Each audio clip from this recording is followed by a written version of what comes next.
Awesome. Perfect. Good morning or good afternoon, everybody. This is Wilton Hong with Ring Ring Marketing. And today I would like to share with you a overall strategy. Is the main premise of today's webinar is most of you, your revenue per call has slightly decreased because you're no longer allowed to have large gathering, large services now. And how do you make sure you still meet your year-end revenue target?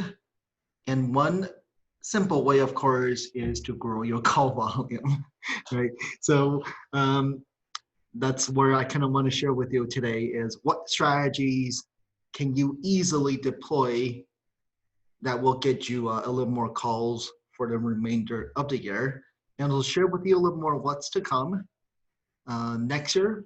And since we do quite a bit of test with Google, we do have a little insights as to what will be coming.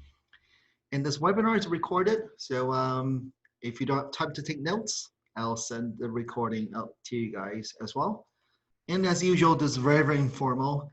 Any questions? Raise your hand. Any questions? Put in chat box and or in the Q&A.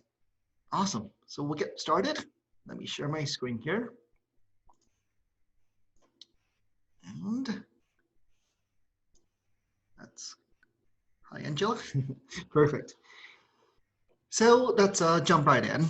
I am still a huge, big proponent to doing multi-channel marketing. Not one of those digital marketing, right, agency that said, hey, shift all of your money from offline to online. That gets very, very dangerous. If you go to MBA school these days, one of the key principles they learn over there is omni-channel presence. That simply just means you got to be doing multi-channel marketing these days because both online and offline, they just reach different demographics. And that also means very often they go hand in hand, right? Let's say it's a referral. They saw one of your offline direct mail Ps. They saw you maybe at a church bulletin. They go online. They Google you. They go on your website. They check you out and they call you. So very often these days, offline traffic, they go online. And vice versa, if they saw you online first and they saw one of your offline mailer, for example, or radio, then eventually that will trigger them to call you. So these days, you got to be doing both offline and online. And offline is still the foundation of your business. What I'm going to be sharing with you today is the online strategies, what you can build on top of what you are already doing offline. But the problem here is talking to a lot of contractors, they're confused. There's so many strategies, right? Their friends might be like, hey, how come you're not on Facebook? And their friend or neighbor will be like, hey, how come I cannot find you on Google? There's so many strategies. So what I want to do today is to help you avoid shiny object syndrome. So the two journeys I'm going to go over with you today are one focusing on growing your at-need calls. The other journey will be to grow your pre-need and sort of brand your business. So first, let me just introduce to you the problem-aware journey. These are targeting those who are imminent needs, immediate needs. They're looking for you already. So a good way to explain this is that, say, 30 years ago, if some of you on this call might be too young, like Edward, I think you're pretty young. But remember, there used to be a big, thick, fat yellow pages that lands on your footsteps. So let's say 30 years ago, if you have leaky roof, by default, most likely you would flip through the print yellow pages, go straight to R, and look up roofers. Right? That's by default. If you flip through the yellow pages back then, you have intention. You are problem aware. That's why you're flipping through the print yellow pages. Just present day wise, most likely you would grab your little tiny device, right? Do a quick search and might type in roofers near me, right? Instead of flipping through the yellow pages, anytime you put in a search term within Google, there's intention already. Not that different in the death care industry. If a family is problem aware, let's say they're looking for a funeral home, they might go on Google, they might type in funeral home near me, they might type in, let's say, for funeral home in Austin, they might type in Austin funeral homes. So I'll be introducing to you how search engine works. And there are three components within search. There's the paid component. There's one component about how to get you ranked in the map results. And then organically is how well your website is ranked on first page of Google. So the easiest way to grow your at-need cases is to make sure you're tapping into those who are already problem aware through search. And search, typically when we talk about search, is mainly just going to be Google. Because Google, they do own about 2/3 of the search engine traffic. On mobile, specifically on mobile devices, your iPhone, your Android, it's all defaulted to Google. So on mobile, it's going to be about 90% dominance on Google. That's why every time I talk about search, typically it's about Google. It doesn't mean I'm pro Google, it just most of the traffic is on Google instead of being in Yahoo. So you gotta somehow be showing up at first page of Google. Then traffic flows to your website. Now they are in the evaluation stage. They're trying to look you up. They're looking around your website to see how are you different.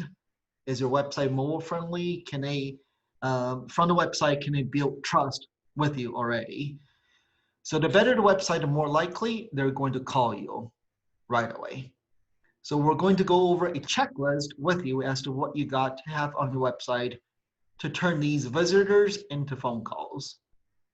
And your website is not just, the traffic is not just coming from search engine. A lot of traffic comes from offline, other sources, social media. They all eventually land on your website. That's why, to me, the low-hanging fruit is always going to be the website. So we will deep dive looking at a website together. But what I've been seeing in the last about 12 months or so, more and more of them, instead of just calling you right away from the website, they are exiting off of your website. They are going on these third-party review sites to check you out. So they're Googling you to check out reviews. They're looking at Google reviews, Facebook reviews, Yelp reviews. Thus, the more reviews you have, the more likely they're going to call you. And if you have a lot of positive reviews, when they call you, they already trust you. That's why the more reviews, the better it is. And we'll talk about reviews as well. So again, the at-need journey is very, very simple, right? Revenue per call has declined this year, so you might want to consider increasing your call volume via search engine marketing, have a high converting website, stellar reviews, and of course, knowing how to answer the phone. On the pre-need side, that's where search engine will not be the right avenue for that. Not too many people wake up and then they go on Google and type in "pre-plan my funeral." That seldomly happens. So you have to build a lot of awareness out there. So for example, the larger firms, even present day, they're still running TV, radio, newspaper, billboards, and magazines, right? They're still leveraging these offline channels to build awareness. The minute they heard you on radio, they're not interested in your services, in pre-planning. But it's to build that top of mind awareness that they saw you on radio, they got a direct mail piece from you, they saw you on billboards, they eventually it's minimally, the stats is minimally 7 touches before they call you. So that's why in the good old days, the larger firms, they'll be doing multi-channel marketing offline to gravitate, to build top of mind awareness about pre-planning. Just present day, there are more things you can leverage in addition to these offline channels. That's where social media come into play. Social media is a perfect tool, perfect strategy to get your name out there, to build awareness, and ultimately to direct pre-need calls. You can also do banner ads. That's why sometimes when you go on websites, you see those banner ads. You can also run banner ads online and also YouTube ads. All these are to build top of mind awareness, right? So I think talking to funeral directors, they always wonder, hey, I just started doing social media, and they themselves or they hired an agency to do it for them. And they're wondering, how come they're not seeing any tangible increase in acne calls? Because social media, again, is to get your name out there, build brand awareness, then slowly they'll move down the journey. I love social media. I'm not trying to say social media doesn't work. They do work. But the main strategy is to build top of mind awareness. So knowing, again, at needs is better suited for search. Pre-needs is better leveraged by social media. Now let's start deep diving here. So let's talk about the ad need very, very specifically now. And let's look at search engine marketing. So if we go on Google, let's say we're physically in San Antonio, and we need funeral services. What we might type in, we might just pull up our mobile device, or we might go on desktop. We might type in cremation services, funeral home San Antonio, funeral homes near me, cremation near me. What you might see are 3 distinct sections you can market your business. Right at the top, these are Google ads, right? These are, very often you might hear people call this pay-per-click ads. Right below that, very often what you will see is a section called local business search. Very often, layman terms, these are just Google Maps, right? And Google only shows 3 of the best businesses in San Antonio. It's only listing 3 businesses. So I will go over with you what does Google look at to figure out who should be ranked in here. And we'll also talk about organic search. Organic search, very often you might hear people call this SEO, search engine optimization. And very often it's just how well your website is ranked on first page of Google. So again, 3 distinct strategies. There's a paid component, that's Google Ads, and 2 non-paid component to search engine marketing. Let's talk about paid advertisements first. Paid advertisement, what you will typically see these days is if you type in a search term, Google will show maximum of 4 ads at the top and 3 more ads all the way at the bottom. So there are a total of 7 ad placement.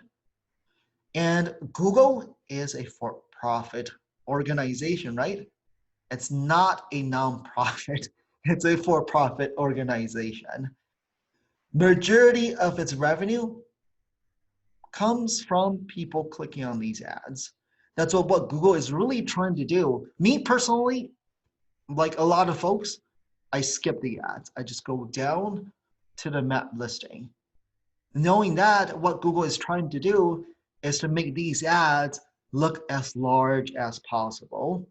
So that way it's more or less in your face. So that means if I'm searching, for example, someone say cremation, These days, what I will see are these ads first. Then that's called above the fold before you start scrolling down. Unfortunately, I hate this, by the way, but all I see are ads, right? What's even worse are going to be mobile.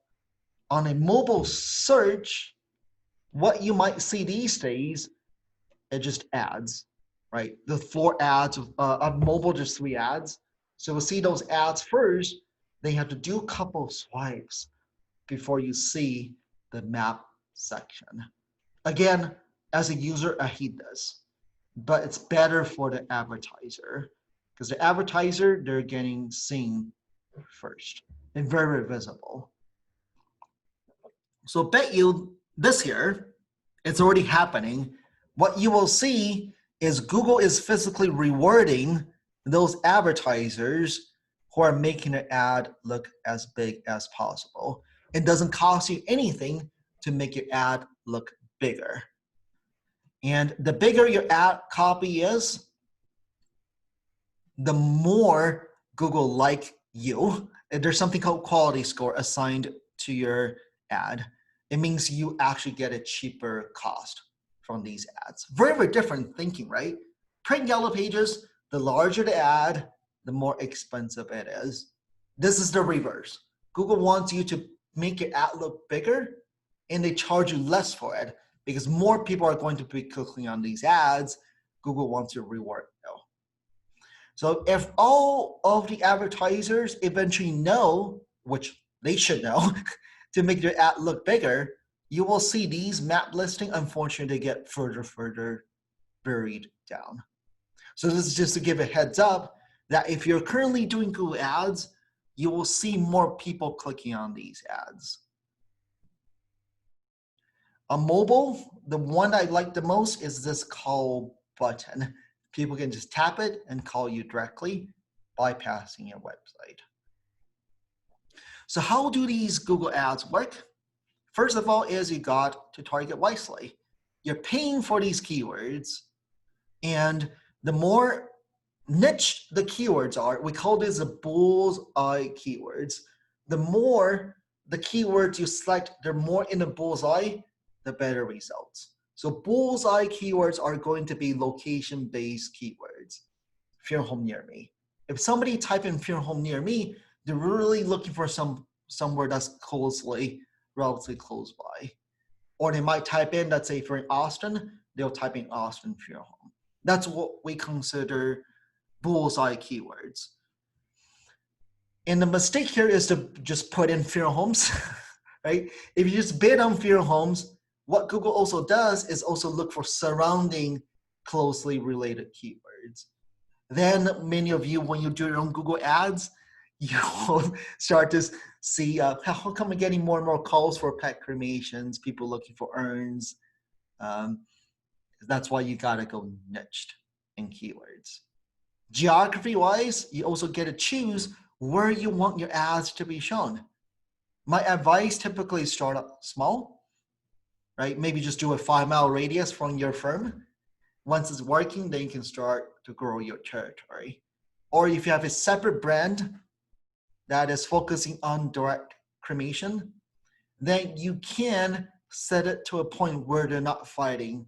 Your traditional brand and the direct disposal brand, they're not fighting with each other. What you could do is you can exclude the territory that your existing firm, the traditional firm, is running ads. And then the direct cremation, you go out of that existing radius. So now if you choose your targeting wisely by keywords and by geography, if they're in the targeted area, let's say they're in Scottsdale, they type in Scottsdale cremation. Now the ad they see should be about Scottsdale cremation, not a generic funeral home ad. And you want to send them to right pages on your site. Okay. So this framework is very simple. And the reason to follow the syntax here is, again, due to quality score. The better the ad copy is, the better this page you land them on. Shouldn't be the home page, by the way. Right? It should be landed, they should be landed on the right pages on your site about what they're looking for. the more Google trusts you, the more Google rewards you, and you end up paying less. So this is the bidding system, right? Anybody can come on there and start bidding on these keywords. But since it's so simple to bid on these keywords, Google these days, they focus more on quality of the ad and the quality of the page to land on. And very often what you will see these days, this first position supposedly is a bidding system. You'd expect that this first position will be the most expensive. It's actually not true anymore. With high quality score, this tulip might actually end up paying less than the second and the third spot. So what you will see is with these Google ads, typically, I don't see managing so many hundreds of campaigns across US. Typically, the funeral home, the traditional funeral homes, there are not too many of them are doing these Google ads yet. So it's a great arbitrage for them to be placed right at the top. But the cremation-based keywords, there will be quite a bit of competition. The direct disposals, right? Typically, they don't have the longevity like you guys. So what they do is simply throw up Google ads, bidding on cremation-based keywords, and starting generating calls. So that's why these Google ads, they do work pretty well. They might not work for some other industries where the buying journey is very, very long. But for ad needs, M&A needs, typically, right? People do not search around for fun for funeral home-based keywords. When they're looking for funeral home-based keywords, most likely it's very much M&A needs already. Any questions on Google Ads before we move on to my favorite section of all, which is local search? Okay, I'm just gonna answer one very quick question here, is what if your competitors just sits there and keep on clicking on your ad to run out of your ad budget? Evil you, just kidding. That no longer can happen anymore. Even if they just sit there and keep on clicking on your ad, the reason it doesn't work anymore is Google knows it's called click fraud. Google knows it's coming from the same IP address, it's coming from the same person, so it will only be charged once. Okay, so you no longer really have to worry too much about click fraud anymore. And Google actually reimburse whenever we log into Google Ad account. Look at invoices. Google does reimburse whenever they detect some of these clicks or click fraud clicks. So you can trust Google these days pretty well. Great question. Next, let's talk about my favorite section of all, because it's free. So this section here is called local business search. Anytime you type in anything that's location-based, what Google does, it's going to match the 3 of the best businesses that's close by. So what this means is Google does its best to define who is the best.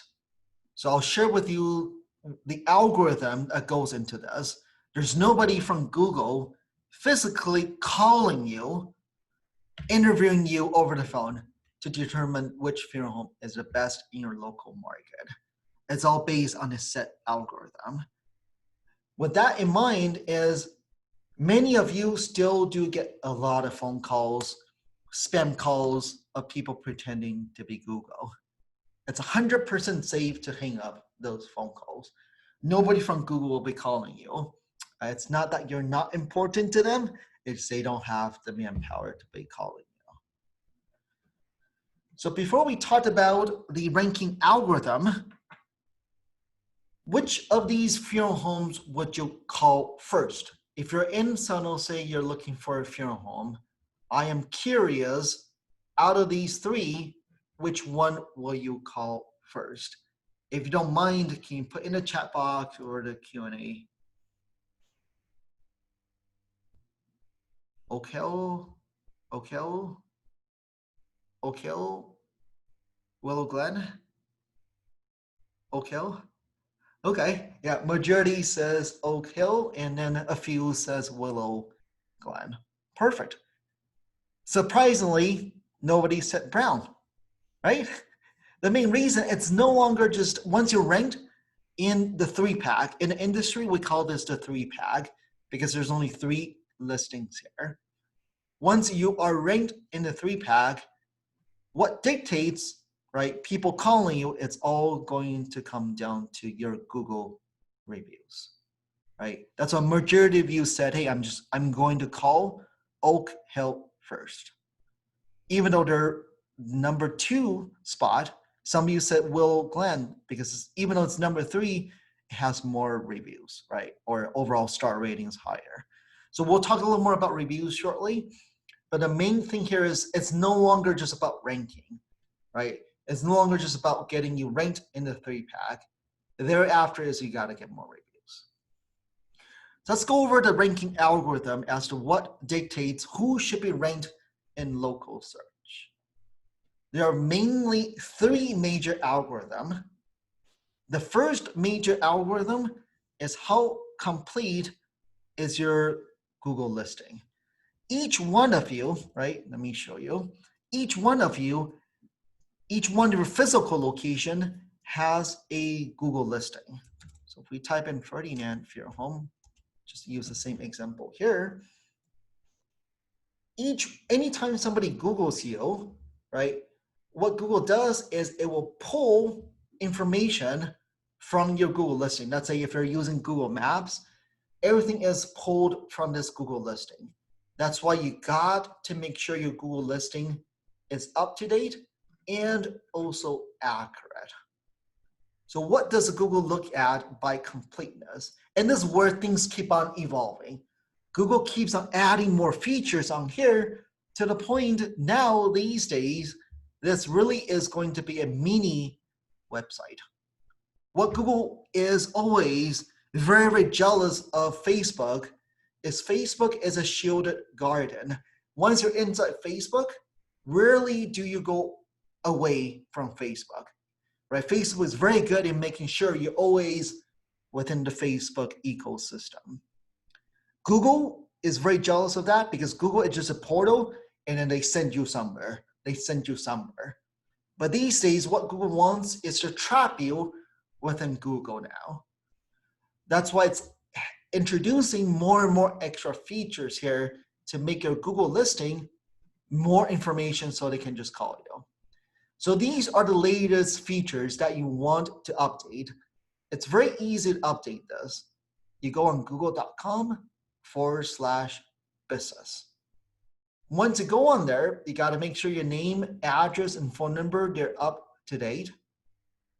You can now add an appointment link on there. So people can click on this, go straight to the Contact Us page, or if you have a calendar that you can sync up with. Even if you don't have a calendar system, click on this, right? Just go straight to your Contact Us page. That is fine, okay? That's one extra new feature. Make sure your hours of operation is set to 24/7. I've audited so many funeral homes where their hours are set to actual hours of operation. And then in the evenings, when people are looking them up, it does occur they're Googling them, they show up as being closed. So new features are down here. You get to upload your products and services these days, right? Once people click on view all, they get to see all the primary products and services you provide. From there, they call you. You get to, if you want, you also get to put pricing on there, right? You don't, of course, put your exact pricing. If you have packages, you can put on there. You can put from on there as well to attract people to call you. Again, this is going to be a mini website, right? You also get to put Q&A in there.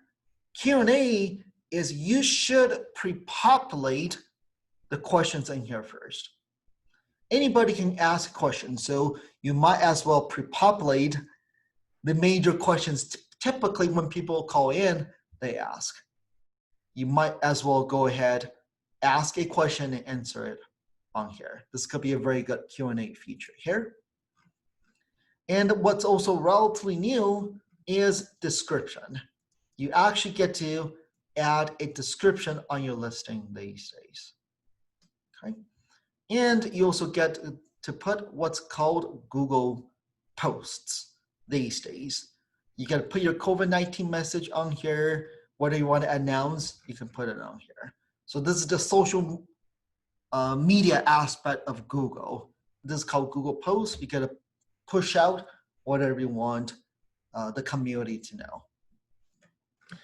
So again, the more complete your Google listing is, the more likely Google is going to reward you. And I did a webinar very specific on local search. If you didn't attend that, just put in the chat box. I'll make sure to send that recording to you. That's the first algorithm. Second algorithm is going to be not a surprise to you. Okay. It's going to be reviews. Okay, so the latest poll was done about a month ago of all of the digital marketing experts. This is now the second most important algorithm now. Reviews. The quality of reviews and quantity of reviews.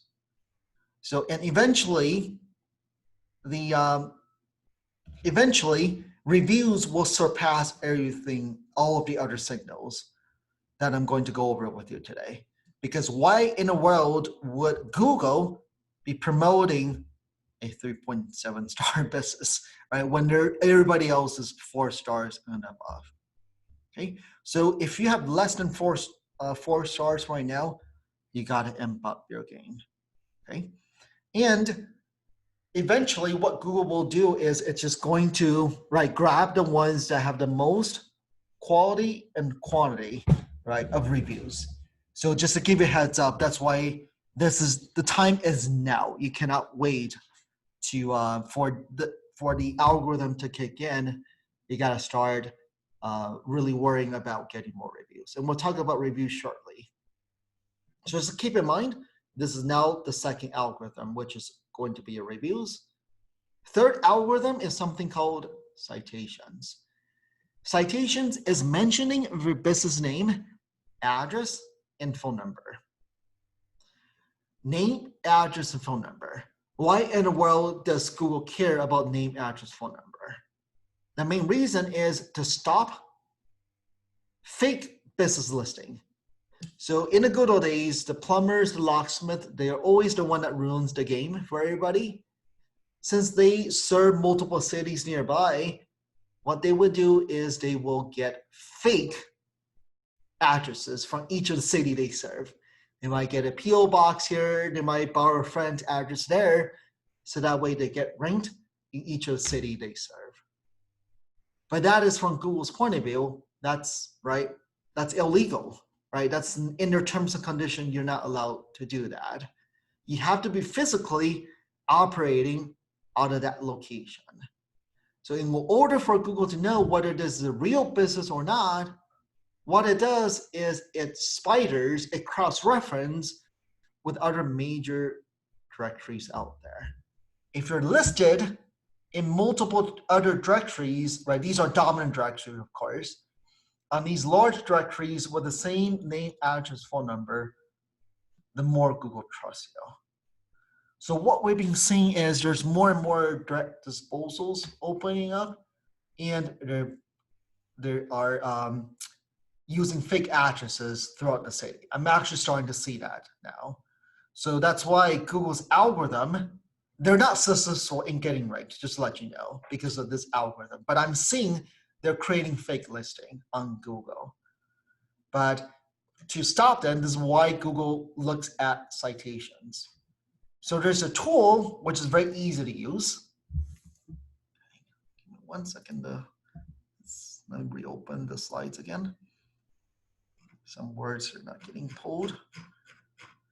So let me show you a nifty tool which you can do it yourself. You just go on moz.com/local. moz.com/local. You go and click on check my presence. And this is a free tool. Nobody from Moz or nobody will be cold calling you after you fill this out.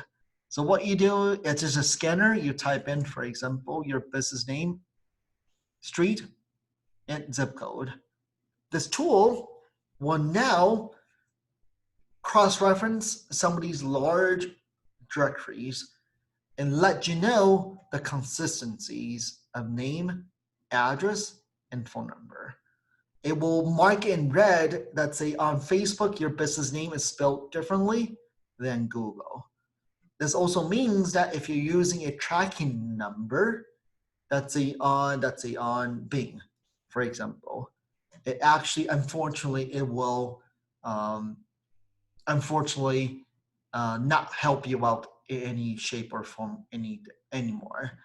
We love to track results, but Google hates it whenever you're using tracking number because it's very, very hard for it to know if this is a real business or not because you have different phone number for each of the directory.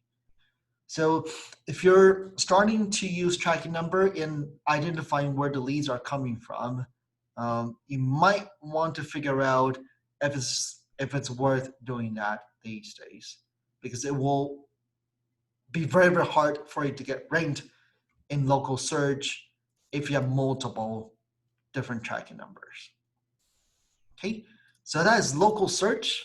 And if any questions about that, I did a full-blown webinar on it. I'll send it to you guys. Next section here is going to be organic, right? Organic typically shows up right below or below the map listing now. So you have the Google Ads at the top, followed by local search, and then followed by organic. Then you might wonder, right, if it's all the way down here now, do people actually click on these organic listing now? So this is the overall consensus here is the only reason for you to be worrying about organic search is local search, this map listing here, you are limited. Most likely you'll only be ranked in a city where you have a physical address in, your physical location. If you want to be ranked in other cities nearby, most likely Google is polling those firms who are physically in those cities first. So in order for you to be showing up in other surrounding cities, of course you can buy traffic. You can do Google Ads, marketing to those cities. And this section down here, organic is not limited by your physical address. Organic, you still can be ranked in multiple surrounding cities. That's the only reason these days to be even worrying about organic search is so that we can get ranked in other cities nearby. But this section is the one that takes the longest amount of time. So Google hates it. Google really truly hates it whenever somebody is trying to artificially, right, really artificially manipulate its search engine results. So a few years ago, what Google did is introduce a couple of algorithms to weed out those who are using shady practices to get ranked on Google. They're named after cuddly animals that are black and white. So if you're using shady practices, it will penalize your website. So how do you know the agency that you are hiring or currently you're using agency, when they say they're doing SEO, are they using black hat tactics? So there's a very, very easy sniff test that you can do to know whether they're actually doing SEO for you. The easiest thing here is still content is king.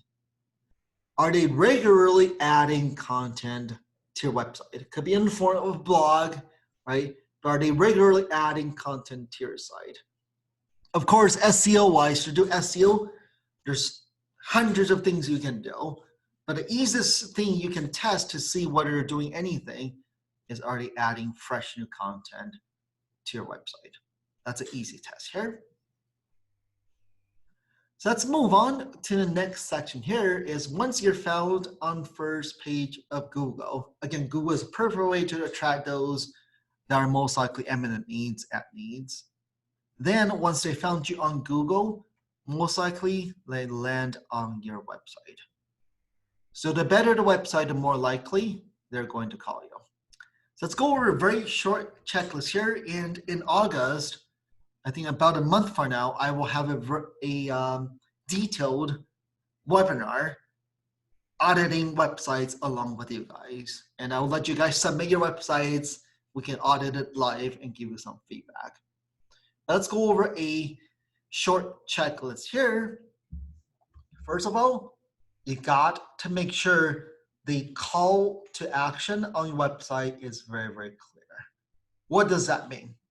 What that means is subliminally, no matter where they go on your website, subliminally, you're guiding them what the next steps are. Most likely the next step here is just to call you. And if you look at your own website, very often you might have a phone number on the top right hand corner.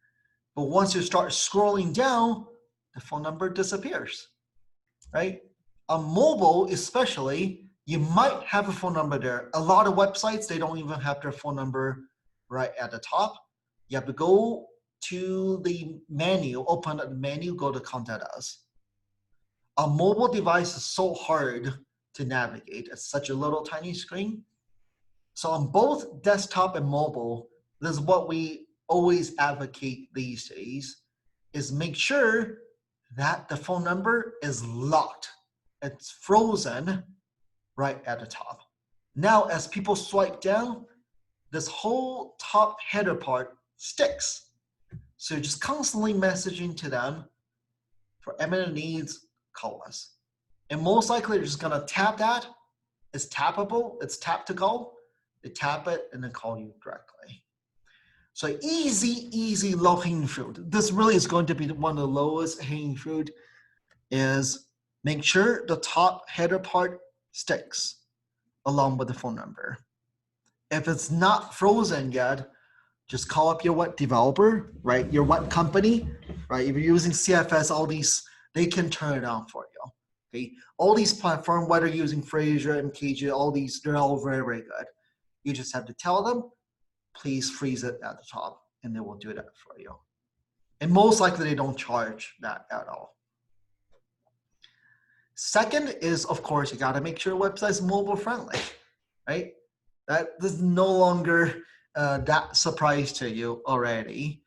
So just to give a heads up, I forgot to talk about this during search engine optimization section. Starting in September, this is very firm already coming out of Google.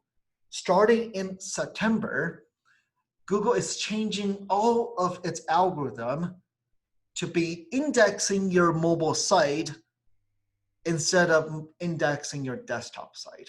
So what does this mean? So since day one of Google, Google indexed all of the content on your website and then trying to figure out, do you have relevant content? And whichever pages on your website has relevant content, those are the ones that will get ranked on first page of Google. So back then, throughout this time, Google is indexing, right, the website that's desktop version. And since more and more people are using mobile devices now, starting in September, all websites, they're going to start indexing your mobile site now. Many of you still have a trimmed down version of the website for mobile. So when you go on your desktop and you go on your mobile site, right, from your mobile device, you might see a different website. Those are really bad practice now because your mobile only site, those always have much less content compared to the desktop version of your site. Now, when Google indexed the mobile site, it's like, wow, you don't have much content on your site at all. Now you will be deranked. So you got to make sure your website is mobile friendly these days. And the best type of design of website is something called responsive in design. Responsive design just means it's only one website. It shrinks accordingly to the size of the screen, right? If you're using iPad, it shrinks nicely to iPad. But most of the websites out there these days, I'll say if your website is built maybe within the last 2 years, they all should be responsive already. So make sure your website is mobile friendly. Stats is more than 56% of the users on Google, they're using this device now. For death care, for eminent needs, most likely they're not right by their desktop computer. Most likely they're gonna grab this device and call you. So for eminent needs, app needs, is really majority is going to be coming from mobile. So make sure you have a nice mobile site. And how do you know it's mobile friendly, right? Really just look at it, right? Find your mobile device. Is it easy to navigate? Can you find things easily? Next, you gotta make sure your website is loading fast, right? The faster the website loads, the better the user experience, right? There's really no like a huge penalty so far yet on slow websites. But from my point of view, it's more about conversions, right? We don't have a lot of patience these days. Whenever we go on a website, it loads over slow, we're gone. So you gotta make sure your website is loading fast. And Google has a tool to tell you how fast is your website loading. That tool is called Page Speed Insights. Page Speed Insight, you just plug in your domain name and will generate a report like this. It will tell you which line of the code is slowing down the website, which image is slowing down the website, and then you can work with your developer to speed up the site. Next is you gotta make sure your website, when somebody comes to your website, it's very, very easy to tell how you are different, right? You gotta do the homework for the families. When they come on here, they're trying to figure out, should I use you? Should I use somebody else? So you gotta make it very, very easy for them to know. You wanna brag about you, basically, right? How you're different. So if we look at this example here, purposely using under vertical, right away you know how they are different. 85,000 installations, 29 years, 100 employees, serving Greater Toronto area, 1,000 happy customers. So right away, literally again, you're like, wow, Brock, you're one of the dominant window and door company in Toronto. It doesn't mean they're gonna call you right away, but now they're going to deep dive looking at your website. So in the death care space, ideally you should on your website really figure out, ideally you should quantify how you are different.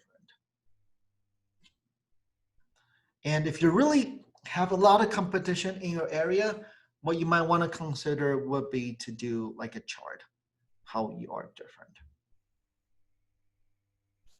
Next are credibility signals. The more credibility signals on your website, the more likely they will trust you. So a few ideas on beefing up credentials on your site.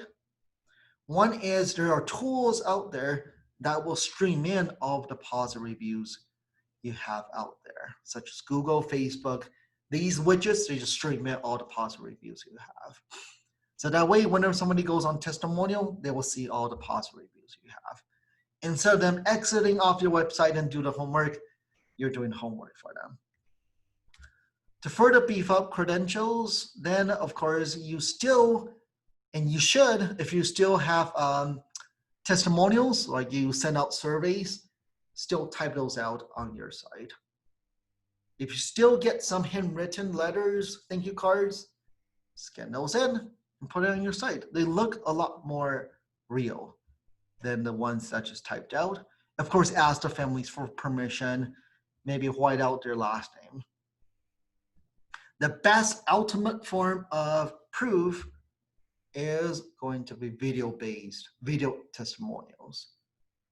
And these don't need to be professionally shot. Ideally should be from your little tiny device, your phone.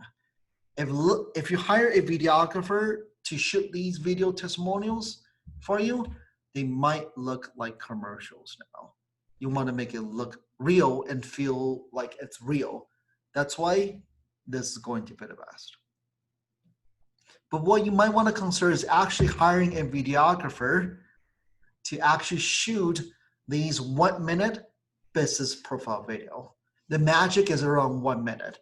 Anything more than a minute, YouTube done a lot of studies on this. Once a video is more than a minute, these type of business profile video, the attention span starts to drop off. So within 1 minute, people they experience how warm you are. Right? They get to see footages of the funeral home inside, outside. They get to see footages of your staff. In the background, you're talking about who you are, what you do, how you're different, right? And why they should use you. So in a minute, you really can condense a lot of information to build trust right away. And it's not that expensive to get these videos made now. If you go on a website called smartshoot.com, let me show you very quick here, just smartshoot.com. This site is you just log in and you post your job description on there. You're like, hey, I'm looking for a videographer to come into the funeral home to shoot a 1 minute business profile video. They all know the definition of business profile video. Then your local videographers, they will come on there and then bid on the job. And you will see their overall ratings. You will see their previous jobs they have done. Then you can find the best videographer. And they're not that expensive anymore. Typically, you will find a very, very good videographer for about $500 these days to shoot these videos. Now you have a video, you can put it on your website, you can put it on social media. Next is the About Us page. On the About Us page, if somebody actually goes on the About Us page, most likely they really want to use your service already. Just want to check you out. So you want to make sure on the About Us page, you insert the 5 W's. And if you have pictures of your funeral home, right, you might want to add that onto your website as well in the About Us page. And you might also consider really look at your website and figuring out, are you using consumer languages or not? Don't ignore the pricing here, okay? But you want to be using consumer languages. Okay, so that's the website. Then very often, once they go on your website, ideally, if you really optimize your website for phone calls, then they're going to call you. But very often these days, as I mentioned before, they want to check out your online reviews. So the more reviews you have, the more competitive advantage you have. So for example, this is what happens typically these days. They'll go back on the search engine. They will just type in your brand name. So for example, right, we're using this example here. If we type in REM Quality Windows and Doors, that's an even a referral from a neighbor. We type in, right, like him. If you type in REM Quality Windows and Doors, they're not even, you might not even be trying to look up their reviews. You might only be trying to figure out what their phone numbers are or their website. But what Google does these days, it's really trying to do the homework for the consumers. It will show you all of the reviews out there these days. So homework for you is this. Google your own funeral home and see what shows up on first page of Google. Typically, what you will see are going to be Google reviews on the right-hand side, of course. You will see Yelp and Facebook reviews typically surfaced above the fold before people swipe down or scroll down. So that's why you got to make sure you have good reviews on Google, Yelp, and Facebook these days. The big three are Google, that's the most important one, followed by Facebook, and then followed by Yelp. Google, again, Google reviews shows up on the right-hand side, right? Facebook reviews, even if you're not actively participating on social media, people can still rate and review your business. And Yelp. Yelp is very, very tricky. Typically, you and I will think Yelp is meant for restaurants, home services, and that is true. But not too many people will go on Yelp and leave you a review. But again, Yelp always shows up highly on a Google search. That's why if you have negative reviews on Yelp, and you're like, people in my area, they don't use Yelp, that could very well be true. But when they Google you, those darn Yelp reviews, they show up on there. That's why, unfortunately, you also have to pay attention to Yelp as well. Right? How do you get more reviews? A couple ideas here. There's the manual way and the automated way. Manual is always going to be the most important. So what you might want to consider is to have the funeral director call after the service. That call is just a customer service call. It's not to ask for reviews. You're trying to sniff out, are the families happy or not happy with the service? If you're not happy, you just stopped a negative review from going online. That is a huge deal, right? Because you reach out to them first and they complain over the phone, you're able to repair the damage right away. And very often it's miscommunication. But you just caught a negative review from going online. The reason people go online to vent is to be heard. So you want to stop that first. And if you know they're happy, now you can send them an email with a link directly to Google, and they can leave you a review. So some ideas. There are automated tools out there, right? And those tools, they all function very much the same, right? There's texting features as well. They all more or less function the same as they're trying to generate more reviews for you, okay? So whether you do it manually or you do it automated way, automated still the same. They'll typically, once you put in your phone number or their email, they automatically send it out for you. Okay? But you just gotta get your own framework going, getting more reviews. Since again, reviews are trust signals and also help you get ranked on Google in the 3-pack. Okay. And okay, good. I'm looking at a quick question here. The question here is, okay, to paraphrase this, so Google reviews, okay, so this person has some negative reviews. What should they do about those negative reviews? So this is the framework with negative reviews. Whenever you get a negative review, what you might want to consider is you have to respond to it. Google reviews, you cannot privately message that person. You have to do a public comment. The public comment is very critical. Once you leave a public comment, that person, whoever left a review, will also get alert because they vented on there. They're trying to hear from you. So what you have to do is leave a public comment first, but that public comment is not to start a war because it's public. Everybody sees it. And ideally, you left a public comment and reach out to them. Hopefully they're happy now. They will take it down or they'll move it up to 5-star.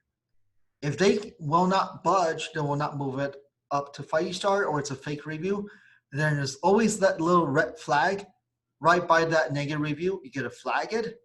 And now a human being within Google, they will try to figure out whether they will take it down or not. But the big thing they're looking for is, do you genuinely care about the service? That's why you have to leave a public comment to let families know your side of the story. But again, do not be arrogant there. You're not trying to start a war. Because if you left a very, very arrogant comment there, that family can also come back and leave under a comment. It just becomes a threat. It just doesn't look good publicly. Good. So let's continue on here. So I'm running a little bit behind. I'll just speed it up a little bit more and talk about social media with you guys, and we'll wrap it up here. Okay. So social media wise, you got to be doing what we consider what we call the social success cycle here. You want to always start up with quadrant 1 is got to be doing social listening. Social listening is you got to be listening, responding to comments. Anytime somebody leave a public, a positive comment, you want to respond to it. Negative comment, you want to respond to it as well. Next is social influencing, which is this is what most of you guys worry about, is what type of content should you be publishing on a regular basis. We'll deep dive in this shortly. Next is social networking. Social networking is easily you can use social media to network. Let's say if you want to network with a hospice, you should use your Facebook page, your company page, start following that hospice on Facebook, for example. Anytime they anytime they publish something, you like it, you share it, you leave a wise comment. Now the rule of reciprocity will always kick in. Now in return, they're going to start liking content, sharing content. Now you're cross-pollinating your followers. And the best thing here is now they know who you are virtually. When you call them up, that's where you solidify the relationship offline. This is really easy to do. Really just write on a piece of paper 10 businesses you want to network with and just start stalking them on Facebook, right? And then just start liking their content. Once a day, just look at their page. If they like something, if they posted something, just like it, share it, leave a comment. And trust me, the rule of reciprocity always kick in. And today we're not going to be talking about selling too much, social selling, because people don't like to be sold on social media. So let's deep dive into looking at social influencing here. And I really still think each of you got to sit down and create your topic map. All large companies, they always have a topic map. The topic map is derived based on who they want to attract. So with the Rosetta Stone, they know that their ideal avatar very, very clear. So they will publish a lot of content, for example, about traveling to foreign destinations. So for example, this is one of their posts. This is a charming village in Alsace, France. But read this very, very carefully, and nothing on here says buy from us. Because anytime you post something about buy from us, it just turns people off. But this is very, very clearly done. It's subliminally messaging to you. If you want to go to France, buy one of our French language program. Right? That's subliminally selling them. It doesn't even feel selling at all. So the model we have here is called the cheese and the whisker model. The cheese and the whisker is if you're a mouse, you run towards cheese. Anytime you smell cheese, you just run towards it. Anytime you see a little whisker coming out of the corner, it's cats, you run like crazy. That's how social media work as well. You gotta have more cheese content, minimize the whiskery content. But the cheese content is subliminally educating them about your product, services, without them even knowing. Okay. So Rosetta Stone, this is their topic map. They publish a lot of content about culture, they know those who tend to buy from Rosetta Stone. They love to experience different food, culture, holidays, learning theory, famous multilingual people, etymology. So this is topic map for Rosetta Stone. It doesn't mean they don't deviate from this topic map. It's just majority of the content they publish is around that, okay? Next, quick example here, we'll talk about funeral homes. The next example here is H&R Block. We all know H&R Block, we know they do taxes. Same thing, if all the content that H&R Block posts all the time is about, come to us for taxes, it just turns people off. So with that in mind is what H&R Block does is educating. So it will educate a lot about employment, business finance tips, business tax advices, personal finance tips, personal tax advice, right? It's putting a shield that it's suddenly telling you, if you need tax advice, come to us. So funeral homes, it's going to be very tricky, right? Very, very tricky. That's why still these examples goes back to who you want to attract. Who is your ideal avatar? Then you develop the topic map around that. So for the funeral industry, your ideal clientele you want to attract are going to be the seniors. So if you look at social media, there's another big network out there that is very, very active on social media. It's the AARP crowd, right? So if you follow AARP on Facebook, for example, and if you reverse engineer, they already know what the AARP, the seniors, what type of content will drive with them. So if you reverse engineer what AARP does, this is their topic map. So for example, if you publish a lot of content about healthy living tips for seniors, you will be gravitating towards those seniors who enjoy senior content. That is cheese content, not whiskery content. And they're like, wow, this funeral home, they really truly care about me. The mistake is to publish a lot of content that constantly remind them about death, right? So this is a great shield here, right? You might want to consider publishing a lot of content about retirement. What does retirement life looks like? Finance tips for seniors, how to save up for retirement, traveling for seniors, entertainment for seniors. These type of content, they jive very, very well with the seniors. Then in between here, right, 90% goodwill content, then 10% of the time, you weave in pre-planning content, grieving resources. Those are the content that you remind them about death. So play with this. Trust me, this really does work. These type of ARP type of content.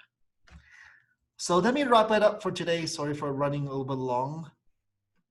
And subsequent sessions, I'll talk about other subjects on increasing call volume. Running out of time today. So let me sign up today. So with the revenue per call declining these days because you're not able to have large gatherings anymore, one of the easiest way is to increase call volume. That way you get to still meet your year-end revenue goals. Easiest way is to make sure you're tapping into problem-aware folks who are on the search engine already. Make sure you're somehow showing up on first page of Google, whether you paid for it or not. Minimally make sure you're ranked in local search and organic. Paid is also a good proponent because you're buying your placement on there right away. Make sure your website is high converting, it's mobile friendly, a lot of credentials on there. Stellar reviews. You gotta be asking for reviews now. So Edward, sorry for, answer your question, very good question. And then knowing how to answer it, I found. On the pre-need side, intent-based branding, your messaging out there to build awareness, that's where social media come into play. And Edward has a very, very good question here, right? Because of pandemic, we probably, you're right, probably we shouldn't be messaging out there content-wise about traveling for seniors. That will be a huge no-no, right? That's why instead of this section here now, you might want to swap in under content that the seniors would enjoy seeing, right? So for example, what do the seniors love enjoying seeing? That's just under topic you put in there. Easiest way, I don't know top of my head right now, right? So just again, look at what ARP is posting right now. Just swipe their content, okay?